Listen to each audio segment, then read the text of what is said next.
Bienvenidos a Manhwa Resumen IA. Podía causar graves contusiones. Sin embargo, León no se rindió y continuó atacando al monstruo con sus técnicas habituales para cansarlo primero. Y luego, con concentración, usó su habilidad Eclipse para destruir a su oponente. Sin embargo, el troll permaneció vivo incluso después de esto y pudo luchar. Y el tipo se enojó por eso. Así fue como pudo utilizar por primera vez una de las habilidades de la Osa Mayor para asestar el golpe verdaderamente definitivo. Más tarde se dio cuenta de que esta técnica realmente requería mucha aura. Por eso el chico no pudo usarlo varias veces seguidas en las batallas. Karen, que había permanecido cerca todo el tiempo, ya había logrado felicitar al joven por tan brillante victoria sobre el duende. Sin embargo, León también se desmayó rápidamente debido a usar demasiado poder durante la pelea. En su sueño, el niño vio el rostro de Lion y recordó por qué entrenaba constantemente. Siempre quiso ser incluso más fuerte que el estudiante mayor de su antigua academia. El joven se despertó por la mañana. Estaba solo y acostado en la parte trasera de la caravana. Inmediatamente intentó levantarse, pero no pudo hacerlo tan rápido. Fue precisamente para ocasiones como esta que tenía collares que el obispo César le había regalado antes de su viaje. Lo usó instantáneamente y así León pudo restaurar fácilmente sus propios poderes. Una alegre Karen llegó en la parte trasera de su camioneta y le dijo que la batalla con varios monstruos en el bosque había terminado bien. La mayoría de ellos murieron, y los que quedaron y corrieron hacia la espesura no los molestarán más, porque ya saben cómo puede terminar. La muchacha también logró sacar al joven de la caravana y llevarlo a un lugar lejano en el bosque. Allí yacían todos los restos de los trolls salvajes que ya habían muerto después de la batalla de ayer. Dijo que, en teoría, sus cabezas podrían venderse a un precio alto porque eran valiosas para crear soluciones. Sin embargo, no estaban en perfectas condiciones y no contenían la sangre que era importante para los compradores.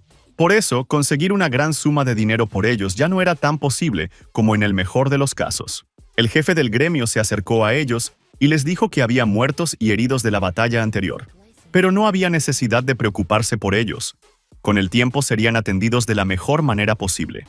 Además, por los trolls asesinados en el bosque, León de Carden recibió una recompensa monetaria adicional. Pero Karen, sorprendentemente, rechazó su mitad, a pesar de toda la persuasión. La razón era sencilla.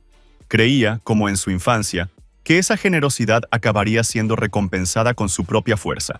De regreso a su tienda, León se encontró en la calle con el comandante Gustav. Estaba muy contento de que todo estuviera bien con el joven y se sentía mucho mejor. El hombre inmediatamente le preguntó por el bienestar de sus hermanos muertos. El propio comandante señaló que en este gremio, la muerte inevitable había sido algo común desde hacía mucho tiempo. Todos se habían resignado al hecho de que podrían morir durante esta expedición, y algunos incluso hicieron testamento. Así que no hay necesidad de sentirse culpable por perder a sus compañeros de equipo, incluso si realmente lamenta que se hayan ido. Y Karen agregó que el dolor por la muerte de otra persona solo impide seguir adelante. Y funcionó incluso si ya eras un héroe experimentado y te habías acostumbrado a todo. También le contó a León cuál sería el siguiente lugar por el que tendría que pasar la caravana: el desierto. Era un ecosistema bastante complejo. Todo estaba cubierto de mucha arena.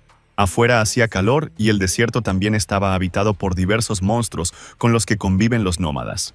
Sin embargo, según Karen, la caravana no tendrá que permanecer allí durante mucho tiempo, por lo que no debería haber muchos problemas.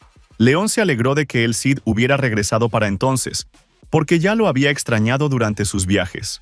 Después de un tiempo, el gremio finalmente logró abandonar el vasto territorio del bosque salvaje. Ella entró en el desierto y luego instaló allí un campamento temporal.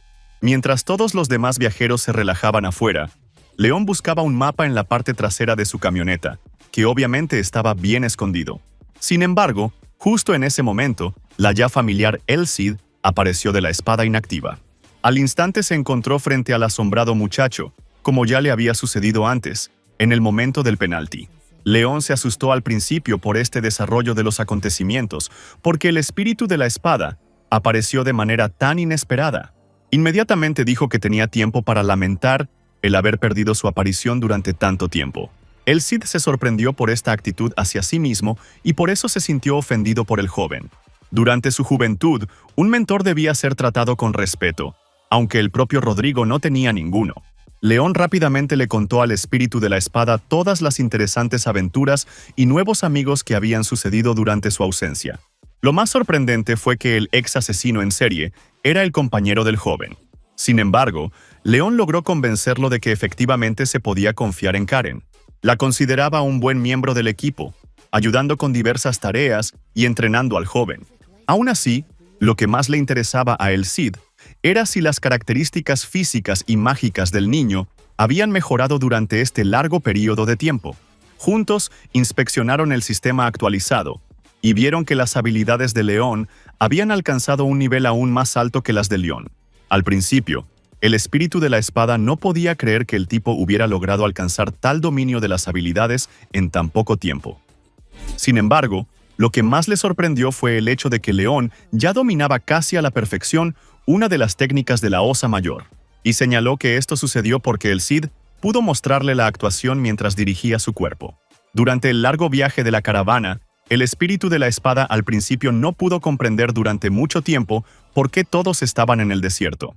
León intentó explicarle que estaba a lo largo de la ruta de las caravanas, y que de esa manera podrían llegar a las montañas Titán. Pero resultó que el Cid tenía algo completamente diferente en mente. Según él, en este lugar solía haber llanuras verdes, y para él, cambiar el espacio y el clima a un desierto era puramente físicamente imposible. El espíritu de la espada estaba seguro de que ese lugar podría haberse transformado artificialmente en un desierto durante sus 300 años de ausencia. Sin embargo, le aconsejó a León que no se detuviera en esos pensamientos y que centrara su atención en el motivo de su viaje. Durante el largo viaje, León se sintió más feliz al reencontrarse con el espíritu de su espada. Karen se quejó del calor constante, y por eso no entendía el motivo de la alegría del chico. El Cid pasó todo el viaje en silencio mirando los lugares del desierto que había visto en su juventud como densas llanuras y prados. Sin embargo, se dio cuenta de que ya había vivido su tiempo hacía mucho tiempo, y ahora lo principal era cómo el propio León recordaría estos lugares. Era hora de un descanso, y la tripulación mercenaria invitó a los aventureros a platos de guiso fresco para la cena. Por la noche, el chico dormía plácidamente después del viaje, y de repente fue despertado por una excitada Karen. Ella le dijo que sintió una especie de presencia extraña en la calle. No parecía ser nada mortal, pero se movía bastante rápido bajo la arena, de lo cual podemos concluir que el objetivo del enemigo era robar algo de la caravana. Al principio, León se mostró escéptico sobre despertar a otros mercenarios, y el Cid lo convenció de que esta sería la mejor solución para proteger objetos de valor. Según Karen, sintió unos 14 objetos desconocidos que se movían rápidamente alrededor de los cuerpos. Había 22 personas más cerca que custodiaban el lugar de los ataques de los dueños de la caravana. Una vez afuera, la niña pudo lanzar sus afiladas dagas a la espesa arena, y así pudo detectar a los enemigos. Posteriormente, todos los demás mercenarios se despertaron por el ruido, e inmediatamente se lanzaron al ataque cuando vieron que los enemigos estaban robando sus cosas. Los oponentes intentaron huir inmediatamente, pero Karen ya había corrido tras ellos para evitar que escaparan con la carga robada.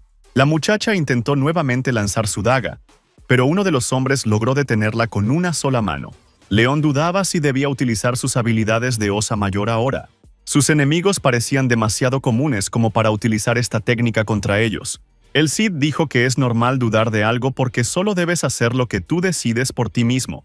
De hecho, en la sociedad existen desde hace mucho tiempo normas generalmente aceptadas sobre el bien y el mal. Pero en realidad es imposible elegir para quién es la opción más correcta en una situación determinada. Ya en la reunión, el jefe del gremio comenzó a tratar el tema del robo de cosas. Nunca entendió por qué los enemigos decidieron hacerle esto a su caravana. Y Karen añadió que tuvieron suerte de que el equipo enemigo fuera junto a las caravanas. De hecho, de esta manera era fácil reconocerlos y comprender cuáles eran sus intenciones. Así fue como a los aventureros se les dio la tarea de encontrar nuevamente a este grupo de enemigos y devolver todos los objetos robados a los camiones. Algunos mercenarios dijeron que el rastreo en sí no sería tan fácil para ellos. Según ellos, las arenas del desierto son capaces de borrar con el viento todo rastro de la presencia ajena. Sin embargo, la niña recordó que uno de los enemigos logró agarrar su daga, y así fue como terminó con una marca de aura. Con la ayuda de las habilidades de Karen, será fácil rastrearlo y encontrar la base enemiga. Decidió llevar a León y a uno de los mercenarios con ella, y el jefe le dio una brújula especial para el viaje. Fue creado para encontrar la carga de la caravana y reaccionar ante ella. En la calle, Karen pudo encontrar rápidamente la marca de la daga usando su habilidad de aura, y así rápidamente se movió en esa dirección para encontrar el lugar correcto. Posteriormente, la niña pudo encontrar un valle asombroso que antes no existía, siguiendo el rastro del aura. Según el Cid, podría haber sido creado artificialmente hace 100 años. Lo más probable es que fuera debido a la existencia de este valle que la fresca llanura se convirtió de repente en un desierto seco. Este lugar solía ser un gran centro de vitalidad por sus áreas verdes y praderas. Sin embargo, debido al nuevo valle creado artificialmente, el ecosistema fue destruido y aparecieron nuevas condiciones en esta zona. Parecía que los enemigos habían encontrado un día este lugar solitario, y desde entonces se había convertido en su base y escondite. Después de un tiempo, el equipo pudo llegar a las puertas del cuartel general, donde ya estaban presentes 2 guardias. León todavía dudaba sobre si usar o no su ataque contra ellos y matarlos a todos. En ese momento sintió que de esa manera no llegaría a ser mejor que un simple asesino sediento de sangre. El equipo escuchó una conversación en la que los guardias discutían todas las historias y ataques que les habían sucedido recientemente. Entre ellos hubo un caso en el que atacaron a una familia de nómadas juntos y a petición de los padres dejaron con vida solo al hijo. Sin embargo, parece que el destino del niño no será tan feliz en el futuro después de la tragedia. Se burlaron del hecho de que el hijo, al encontrarse sin padres y en un ambiente caluroso, igualmente moriría. Estas palabras enfurecieron a León, y aún así decidió usar su habilidad de oscurecimiento en estas personas. Después de esta fácil victoria, el equipo pudo ingresar sin problemas a la base de los secuestradores. La línea de batalla estuvo liderada por Karen esta vez, quien pudo matar a todos los enemigos cercanos con mucha rapidez y eficacia. Posteriormente, la brújula comenzó a reaccionar a la carga, y Karen decidió usar sus habilidades de sombra para entrar al interior. La niña dejó a León y al mercenario para vigilar a cualquier enemigo que pudiera estar cerca. Mientras tanto, los ladrones desaparecieron porque no pudieron abrir los cofres de la caravana que contenían objetos de valor. Mientras hablaban, no se dieron cuenta de que la puerta se abrió con una explosión, y de allí salió un equipo de aventureros, junto con Trunar. Los enemigos se dieron cuenta inmediatamente de que los aventureros que los atacaban eran bastante peligrosos. De hecho, pudieron ingresar a la base protegida sin sufrir daños físicos. Estaban a punto de huir rápidamente, pero Karen reconoció a uno de los enemigos, cuyo nombre era Topo. Al principio, el hombre no comprendió cómo sus oponentes sabían su nombre, pero luego reconoció al asesino. Karen rápidamente, sin ningún atisbo de redención, le propinó al hombre varios ataques que lo dejaron con muchas heridas. Creta se dio cuenta a tiempo de que no sería capaz de resistir un duelo contra el enfurecido asesino. Sin embargo, todavía no podía entender por qué ella seguía ofendida. Parece que ya estaba familiarizado con Karen debido a su pasado cuando era niña y aprendió a ser una asesina en serie. Según él, gracias a esta experiencia, la niña no murió en la naturaleza urbana, sino que adquirió muchas habilidades útiles. La niña explicó que nunca quiso un pasado así, ni convertirse en una asesina, ni obtener un gran poder. Por ahora vive como siempre quiso, es decir, como una persona libre. El Topo aún no había tenido la oportunidad de ser perdonado como ella, para poder cambiar su conducta y encubrir los pecados del pasado. Posteriormente, después de mucha deliberación, le permitió sobrevivir y no acabó con su marido. La muchacha le ordenó que la buscara más tarde, cuando ya hubiera recuperado todas sus fuerzas. Karen y León pudieron llevarse los cofres robados y planeaban regresar a las caravanas. Sin embargo, el hombre de repente encontró el botón de autodestrucción de la sede y decidió presionarlo. Finalmente le dio a todo el equipo de aventureros la oportunidad de escapar, mientras él mismo permaneció en su lugar. El valle en sí fue destruido gradualmente por los terremotos, y posteriormente no quedó nada de él. Llegó la mañana y el equipo pudo llegar sano y salvo a las caravanas, sosteniendo en sus manos la carga encontrada. León y el Cid, por supuesto, lamentaron no haber podido averiguar nunca nada sobre la historia de la creación del valle artificial. Sin embargo, el espíritu de la espada notó que, en cualquier caso, no habrían podido aprender nada nuevo por sí mismos. De esta manera, la caravana pudo llegar con toda su dotación a la ciudad, que se encontraba en pleno desierto y se llamaba Barcaza. Era una ciudad fronteriza, gobernada no por un conde, como solía ser el caso, sino por un marqués, y también había allí un ejército independiente. La caravana tuvo que detenerse durante 3 días para reponer sus provisiones antes del viaje. León y Karen pudieron hacer lo que quisieron en la ciudad durante este tiempo. Además, una de las mejores habitaciones ya ha sido reservada especialmente para los aventureros. Estaba ubicado en un hotel de la ciudad, e incluso había una cama doble dentro. El muchacho comprendió inmediatamente a qué podía conducir la libertad en tales condiciones, por lo que miró hacia otro lado avergonzado y desapareció. El líder del gremio no entendió al principio por qué el chico veía algún tipo de problema aquí. Entonces quiso ofrecerle a Karen una habitación separada, pero ella se negó. La niña se encontró sola y se preguntó si podría estar con León de forma permanente. En ese momento, ella estaba llena de dudas porque no sabía si el chico encontraría en el futuro a alguien que pudiera reemplazarla. Por eso, en esta ciudad, buscó demostrarse a sí misma y al joven que era digna de que él la mantuviera en su equipo. Mientras tanto, el Cid observaba a León, quien todavía lo culpaba por la situación reciente. De hecho, ahora no solo tendrá que caminar junto a Karen, sino también dormir con ella en la misma cama. El propio jefe del gremio regresó más tarde a verlo, sin comprender todavía cuál era la urgencia del problema. El marido le ofreció al chico también darle una habitación separada, pero él, al igual que Karen, se negó. También le preguntó al hombre sobre la carga que él y la niña estaban tan ansiosos por devolver. Al principio, el director se mostró reacio a revelar más detalles sobre su contenido, calificándolo de secreto. Más tarde le dijeron que dentro de uno de los cofres había un cristal negro especial que era muy valioso. Fue traído por una caravana comercial en nombre de uno de los señores con el que aún no se habían topado en su camino. Este hombre tenía una reputación dudosa y todos lo consideraban muy cruel. Por lo tanto, devolver este cristal a la ciudad era importante para preservar la vida de todo el gremio. Llegó la noche y León no podía encontrar a Karen en ningún lugar de la ciudad. Pero convenientemente dejó una nota en la habitación diciendo que regresaría pronto.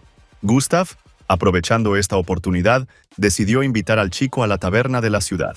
Mientras tanto, Karen decidió preguntar a los lugareños sobre la presencia de la pandilla local más peligrosa. Ella buscaba a quien habitualmente se dedica al contrabando y a la venta de cosas en el mercado negro. Resultó ser una conocida organización de comerciantes, conocida popularmente como Búho. Se rumorea que recibe apoyo económico del marqués, ya que sus miembros ocupan puestos importantes en el gobierno. La niña logró llegar a la sede de la organización en la dirección indicada.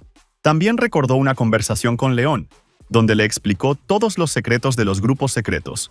Resulta que las organizaciones secretas utilizan métodos que pueden utilizarse para transmitir mensajes. Karen, por ejemplo, era miembro del equipo Spider y tenían sus propios métodos.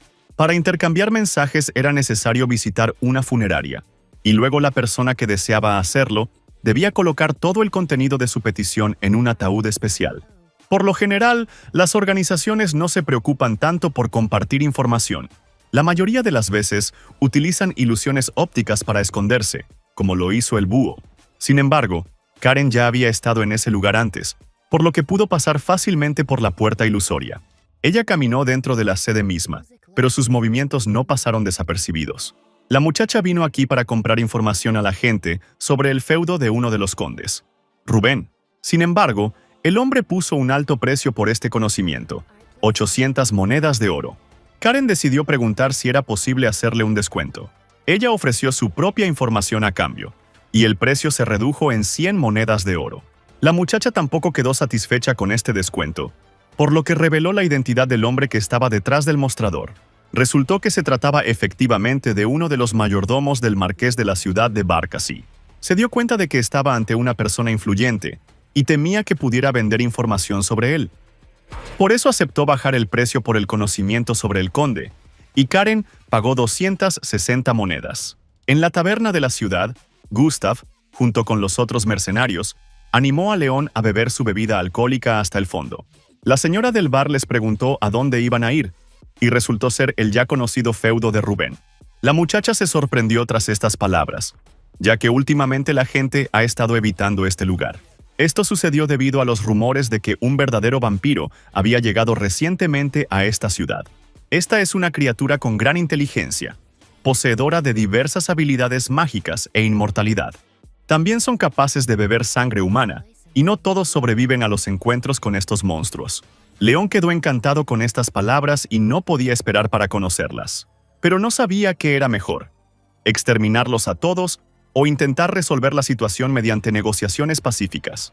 Según el Cid, quedaban pocos vampiros durante su juventud y mató a la mayoría de ellos con sus propias manos. León se dio cuenta de que tenía que decidir por sí mismo qué era malo y qué era bueno. Así que a partir de ese momento decidió ver todo primero y obtener información. Mientras tanto, entró un general de otra banda de mercenarios, cuyo nombre era Jerome. Expresó su descontento por el hecho de que el equipo de Gustav se había apoderado de toda la zona de la taberna y no quería dejarla así. En este caso, se decidió que todos los miembros de sus pandillas saldrían a la calle cerca del edificio. Esto se hizo con el fin de organizar un duelo entre dos generales, uno contra el otro. El Cid y los otros mercenarios dijeron que todo esto era bastante común, porque los hombres resolverían el asunto por la fuerza. Se supo que el propio Jerome ya había tenido un conflicto abierto con Gustav anteriormente, y esto no era nuevo. Pero fue en esa ocasión cuando un extraño desafió por primera vez a un hombre que conocíamos a una pelea pública. Parecía frívolo ya que las habilidades de Jerome no son de alto nivel, y se enfrenta a un oponente perdedor. Sin embargo, no se sabe por qué el hombre sintió esa noche una confianza increíble de que finalmente ganaría. La batalla comenzó y Jerome utilizó una espada especial para atacar, con la que pudo infligir varias heridas. Sin embargo, el propio enemigo no se rindió tan rápidamente después de su primera caída.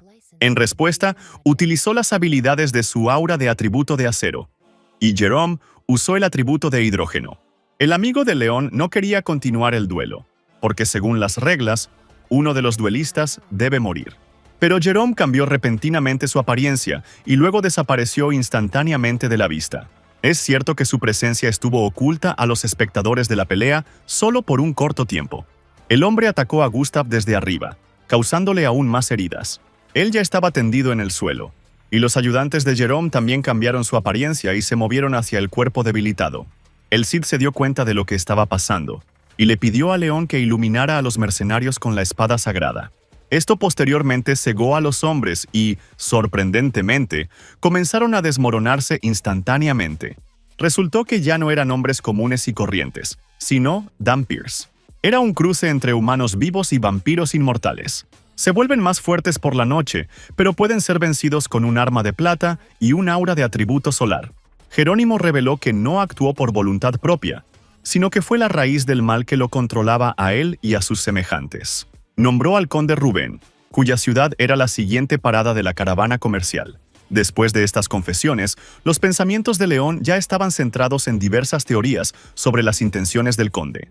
Más tarde, el joven recordó una vez la existencia de su habitación compartida con Karen, por lo que se sonrojó, y la muchacha regresó de su reconocimiento nocturno a tiempo, y al instante apareció ante él. Ella planeó contarle al chico lo que había aprendido durante este tiempo, que un vampiro había aparecido en la ciudad de Rubén. Sin embargo, León ya sabía esto desde hacía mucho tiempo por rumores e historias, por lo que ya no estaba tan sorprendido. Al día siguiente ya estaba discutiendo con el presidente de la caravana comercial la situación surgida ese día. Y al lado de los aventureros en ese momento, Gustav ya estaba completamente sano. Por supuesto, el gremio de mercenarios y todos los miembros de la caravana estaban en problemas. Mientras descansaban, un vampiro vivía en el feudo vecino de Rubén, y los Dhampirs también podían caminar por la ciudad. Sin embargo, los aventureros sabían esto antes de entrar en estas tierras, por lo que pudieron prepararse a fondo. El jefe de la caravana pensó en el cristal negro que le habían encomendado entregar al conde Rubén. De hecho, si el equipo no hubiera logrado recuperar su carga, habría tenido una excusa para no entrar en la ciudad. Sin embargo, si la caravana no llega con el cristal, el conde lo percibirá como una terrible falta de respeto. Por lo tanto, el equipo no tuvo más remedio que visitar la ciudad de Rubén a pesar de las amenazas. Después de la reunión, Leona llamó a Karen a su casa para hablar con él a solas. Estaba convencida de que el conde había enviado ladrones específicamente para robar los cofres que contenían el diamante negro. De hecho, con un artefacto así se podría revelar su secreto, y esto dañaría la reputación de Rubén. Así podría conseguir el cristal y llevar a cabo sus planes solo, sin que nadie lo supiera. Sin embargo, sea como fuere, los aventureros aún pudieron devolver la carga y la caravana se dirigió a la frontera con la ciudad. Es por esto que, en opinión de Karen, Todo el gremio y el propio conde se encontraban en una posición incómoda y peligrosa. Mientras tanto, en la propia ciudad de Rubén, uno de los vampiros, que parecía un chico joven, estaba hablando en un apartamento con un asesor. Nos dijeron que el clan del niño había sido borrado hacía mucho tiempo de la faz del mundo humano. Así, entre los vampiros, solo quedaron el hombre mismo y su hombre de confianza. A partir de ese momento, su principal objetivo en la vida fue el resurgimiento de su familia, algo que discutió con su interlocutor. Sin embargo, con el tiempo, gracias a su conexión de entidades, vio los acontecimientos que sucedieron en Barcas con Jerome. Así se enteró de la existencia de León, quien logró neutralizarlos con ayuda de la luz. El muchacho supuso que también sabía sobre vampiros y sospechó que el joven podría ser miembro de la iglesia. De camino a la ciudad, el Cid le contó a León su historia sobre cómo solía matar vampiros en su juventud. Al chico no le gustó esta versión de los hechos, porque ya había escuchado todas esas historias de vida muchas veces. El camino hacia el feudo resultó ser demasiado seguro para una ciudad aterradora. No hubo amenazas externas y la caravana llegó a las puertas de la ciudad sin problemas. Todos los miembros del gremio notaron que había una barrera mágica especial frente a la entrada. Según sus guardaespaldas, no permitía que vampiros ni otras criaturas entraran a la ciudad. Esto ahora significaba que ningún monstruo, ni tampoco vampiro, podía entrar en ese territorio y vivir allí. En las propias calles, también había una ausencia total de criaturas inhumanas e incluso de sus híbridos. La entrada al castillo del conde solo estaba permitida al presidente del gremio, así como a aventureros y mercenarios de alto rango. La situación en el feudo parecía cada vez más extraña, cada vez que todos entraban dentro. Todos los guardaespaldas y el personal eran humanos, e incluso el propio conde Rubén no era un vampiro, como todos pensaban. León dudaba que todos esos rumores de otras ciudades fueran realmente mentiras. Sin embargo, el propio conde Rubén les dijo a los invitados que en su ciudad realmente viven vampiros ocultos. Nadie podía encontrarlos a través de su propia seguridad, por lo que el hombre sugirió que los invitados cazaran a estos monstruos. Por la tarde, todo el equipo comenzó a discutir esta propuesta del conde. A todos les pareció bastante extraño que también los colocaran en habitaciones especiales para personas respetadas. Así, todos los miembros del equipo tenían la impresión de que los guardias y el propio conde intentaban vigilarlos. El Cid también le dijo al chico que el conde era de hecho un mago muy poderoso. Él fue quien estableció la protección mágica contra los vampiros en su ciudad. Pero sería muy fácil para él hacer que esta protección destruyera a todos los vampiros a la vez. Así que no estaba claro por qué decidió recurrir a la ayuda de un pequeño gremio. León sabía que no podía compartir sus dudas con sus otros aliados, ya que eso revelaría el espíritu de la espada. Por eso, posteriormente le contó sus sospechas solo a Karen, quien, como recordamos, ya sabía sobre el arma sagrada. Era hora de dormir, y León ya había entrado en su apartada habitación para prepararse para la noche. De repente Karen entró en su habitación y inesperadamente lo empujó sobre la cama. Ella lo miró con una mirada extraña y asumió una pose provocativa, como si estuviera a punto de besarlo. Un espía misterioso observaba estos acontecimientos en la calle y vio este espectáculo. El marido se sonrojó de vergüenza por lo vivido y de inmediato desapareció de aquel lugar. Sin embargo, en realidad, todas las acciones no fueron realizadas por personas, sino únicamente por sombras creadas por la niña. Ella esperaba que todos fueran observados por la gente del séquito del conde, incluso de noche. También sugirió que León emprendiera una misión de reconocimiento por las calles de la ciudad por su cuenta. De hecho, los espías no sospecharían de ellos ahora después de haber presenciado la escena nocturna. Los socios exploraron la ciudad durante mucho tiempo, pero no pudieron ver ninguna señal de vida. En lugar de residentes, solo guardias con diferentes tipos de armas antivampiros caminaban por las calles. Incluso después de lo que vio, el chico todavía no podía entender la relación del conde con los vampiros. Por lo tanto, el Cid asumió que no podían ser ni enemigos ni aliados. De hecho, toda la caravana sacó inmediatamente conclusiones sobre su mala actitud, sin analizar la situación con más detalle. No había señales de personas de clase pobre en la zona salvaje, lo que sorprendió a León de Karen. Sin embargo, más tarde los aventureros se encontraron con varios vampiros, uno de los cuales se llamaba Tepes. Para sorpresa del pueblo, no entraron inmediatamente en batalla abierta. Inesperadamente, los recién llegados decidieron mantener un diálogo verdaderamente diplomático con los aventureros. Tepes aceptó a León como miembro de la iglesia porque previamente había visto sus poderes solares. El joven confirmó nerviosamente estas suposiciones, aunque sabía que eran falsas. Así fue como los aventureros obtuvieron mucha información valiosa sobre Rubén de los vampiros. Compartieron estos hechos con el gremio de comerciantes al día siguiente, cuando ya amanecía. Resultó que el conde realmente entrega a todos los pobres al feudo como sacrificios para los monstruos. También intenta con todas sus fuerzas mantener a cualquier viajero ocasional fuera de la ciudad. Al principio, Gustav no creyó estos hechos, pero luego el propio vampiro apareció en la habitación. Dijo que tenía un cuerpo especial que no estaba expuesto al sol como suele ocurrir. Mostró a todos pruebas documentales que confirmaban que el clan de vampiros no había servido a la iglesia de la ciudad durante mucho tiempo.